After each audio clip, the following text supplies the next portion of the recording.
Graça e paz, olá, tudo bem? Seja bem-vindo a mais um comentário da lição. Este será da lição 3, a conversão de Saulo de Tarso. O que podemos entender a respeito deste, que foi um entre os apóstolos de Cristo?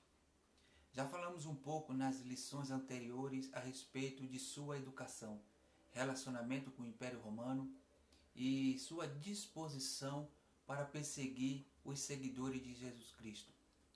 Saulo, que foi uma pessoa distinta, tem muito a nos revelar em sua história. Quem era este Saulo? Antes dele ser um dos mais ferozes perseguidores da igreja.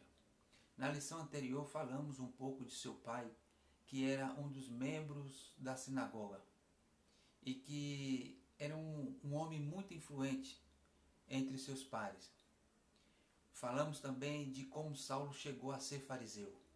Isso é importante entendermos. A sua conduta como fariseu era exemplar, seguindo as tradições da lei judaica. Saulo liderou muitas perseguições, torturas e assassinatos. Mas as escrituras nos revelam o que culminou em um relato bíblico e histórico.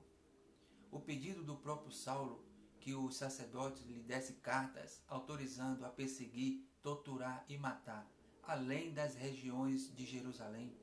E foi a partir daí que, ao partir de Jerusalém, com as cartas em mãos, que ele e alguns soldados do templo partiu para a cidade de Damasco. De Jerusalém a Damasco era uma distância de aproximadamente 362 quilômetros. E foi quase chegando a Damasco que o inesperado aconteceu. Saulo e os que com ele estavam foram envoltos por uma luz brilhante muito forte. Ele descreveu a cena. E indo no caminho, aconteceu que, chegando perto de Damasco, subitamente o cercou um resplendor de luz do céu.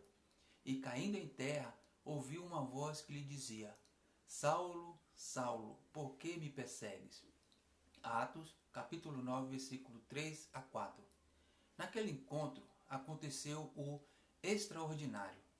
A conversão de Saulo, então se sentindo frágil, aquele que vinha guiando agora estava sendo guiado. Estava numa posição que ele não estava esperando estar.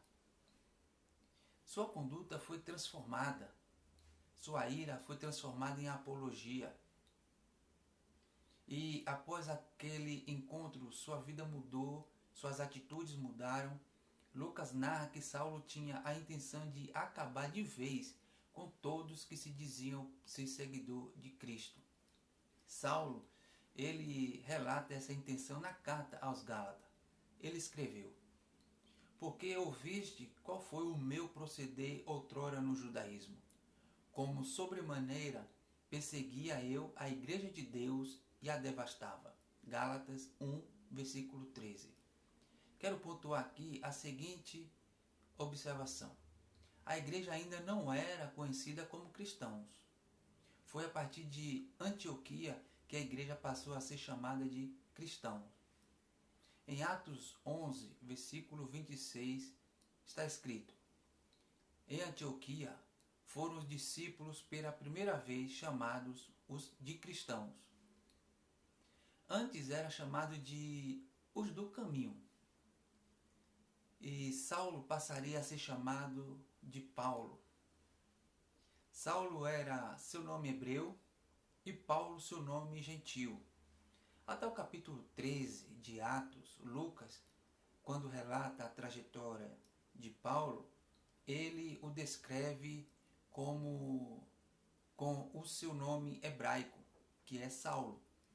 Segundo alguns comentaristas, dizem que Saulo usava, vez e outra, seu nome gentil, Paulo, antes mesmo da sua conversão. Bom, mas isto é apenas especulações.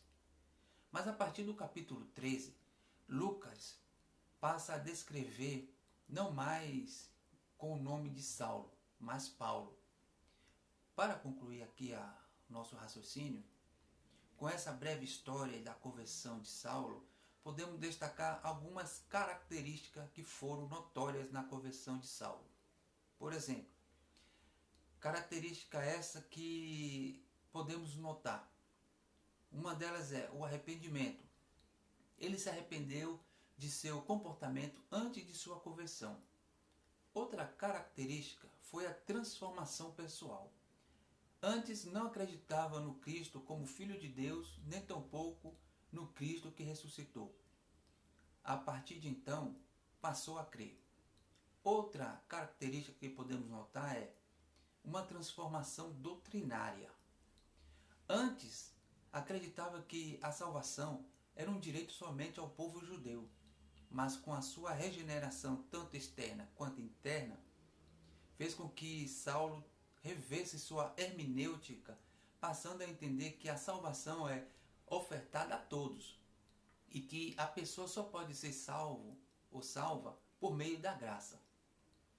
Uma verdadeira conversão revela uma poderosa transformação na vida do convertido. A conversão de Saulo foi provocada pelo impacto do resplendor da luz. A conversão é, portanto, uma obra divina, onde o homem responde com arrependimento e fé. E a partir daí, o homem caminha de mãos dadas com Deus, passando a entender a soberania de Deus e a responsabilidade humana. Deus pode fazer também na sua vida. Ele quer que você entenda que sem a graça dele, nada pode fazer. E Jesus é o caminho que você procura para receber esta graça tão maravilhosa. Bom, espero que você tenha gostado. Se gostou, curta, compartilhe, se inscreva e não esqueça de ativar o sininho para receber as notificações de novos vídeos que será postado aqui no canal. Deus te abençoe em Cristo Jesus.